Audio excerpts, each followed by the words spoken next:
Objection, Your Majesty! We're losing! So today, we're gonna be playing... I've been really hyped on X-Men lately. Really liked Marvel growing up, and with X-Men 97, I've just dived headfirst into X-Men. So I think today's a good day to just stream some X-Men. I'm gonna go automatic because I am not as good at fighting games as I'd like to believe. Ooh, that was such a cool move. I really like X-Men games. Whoa!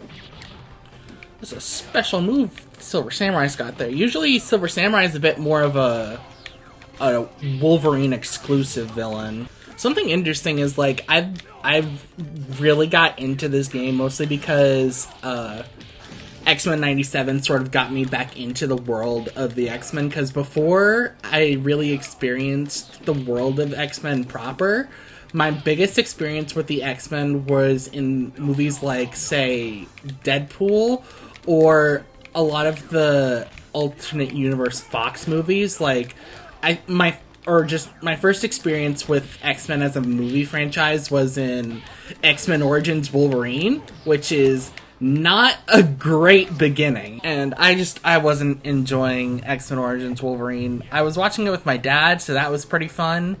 But the movie itself was not great, personally. And then we watched X-Men Apocalypse together, which I also didn't really vibe with. But in the end, that led to Deadpool, which really got me interested in the world of X, because Deadpool's always kind of been X-Men adjacent, because, like, he originally started as a New Mutants or X-Force villain. Colossus is very challenging, because what I really like about the characters in Children of the Atom is that all of them are, like, very different, and they all have very different aspects to each other. Like, Colossus is very hard to do, like, damage to, and most of the damage you'll do to Colossus comes off as chip damage. A lot of how I play fighting games mostly just comes down to pressing buttons, because I cannot learn to do, like, fighters' movesets like that in a while. I'm not big competitively into fighting games, but I definitely do enjoy playing them if they're from a franchise I, like, really care about. And, like, in terms of, like, stuff overall, like, I'm one of the people who got Marvel vs. Capcom 3 for the Capcom characters, because I was like, I want to say I was 12 or 13 at the time, but, I won, sweet. But I got into it because I wanted to play more video games with Amaterasu in it, because one of my favorite games that Capcom has made is called Okami. I was playing it on the Wii, but it had later releases on, like, PS4 and Switch, and it originally was on the PS2. But I wanted to play as Amaterasu some more, and I wanted to see all the references, because what's really good about fighters like that are crossovers is that they have a lot of references to the original source material. I remember, like, because by the time I started actually reading Marvel comics, it was, like, 2016, because that was when Civil War II started coming out, and that was the time where, like, Marvel editorial really just wanted you to either A, hate the X-Men, or ignore the X-Men, and because Fox owned the movie rights to it, so Disney and Marvel weren't exactly making much money in that category, or to just hate Cyclops, because a lot of the parts in the books at the time were actively calling Scott, like, the mutant Hitler at the time, which is just, I think that's a really funny thing, because that's usually what, like, a lot of us tend to joke about with a lot of things, but to see it, like, actively in, like, a comic that is official and like, promoted by the material is just kind of interesting, to say the least. Also, Psylocke. We're fighting Psylocke right now. Psylocke is different. Psylocke is one of the most interesting characters, mostly because her backstory is just really different. Her name is Betsy Braddock, and, like, here she's like a psychic ninja assassin telepath, Did you know, this is not her initial body, because Betsy, for those of you who don't know, Betsy Braddock is an English woman. She's from England. Wolverine is cool. I unfortunately have a big Wolverine, bias, like, mostly because I'm a big fan of Scott and Jean together, so I always found Logan as part of the love triangle to be a pain. But we're gonna go as Wolverine, because Wolverine is honestly a really cool X-Man. He's very cool, and there's, like, even though I don't like how they essentially make Wolverine the main character of the Fox movies, there is a reason they did that. It's because he's cool. He's just real cool. And, like, that's why he's essentially, like, the main protagonist of the books in the 90s, I want to say. Jesus, I am not even trying with Wolverine. He's just that good. He's broken.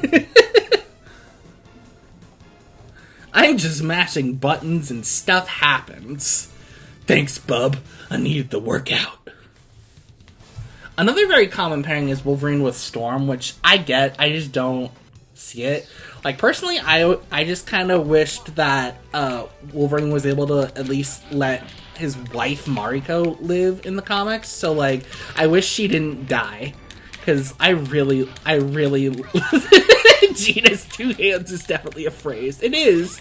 But I mean, she does have two hands, and I mean, with her psychic abilities, she can conjure up more.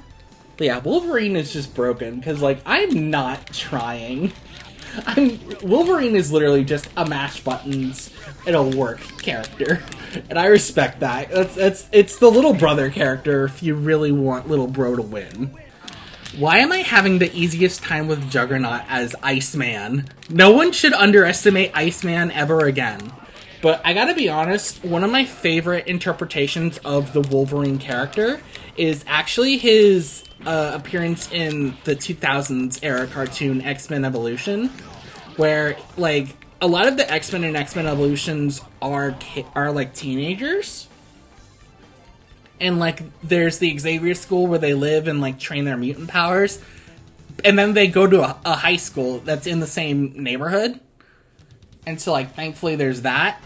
But, essentially, Wolverine and Storm are some of the teachers at the Xavier Institute. So, essentially, they help with teaching the students, like, Cyclops, Jean, eventually, Kitty Pryde, Shadowcat. There's also... Eventually, there's Rogue.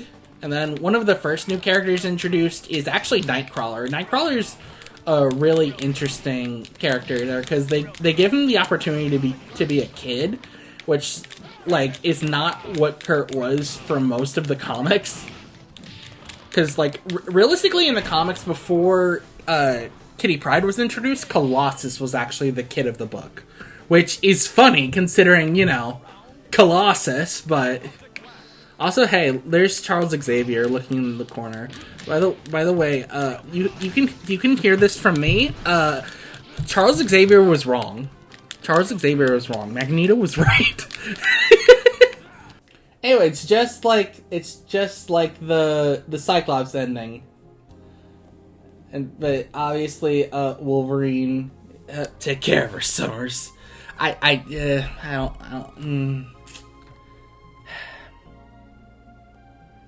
I need a vacation. I wish I could feel bad for Logan. I really wish I could. I just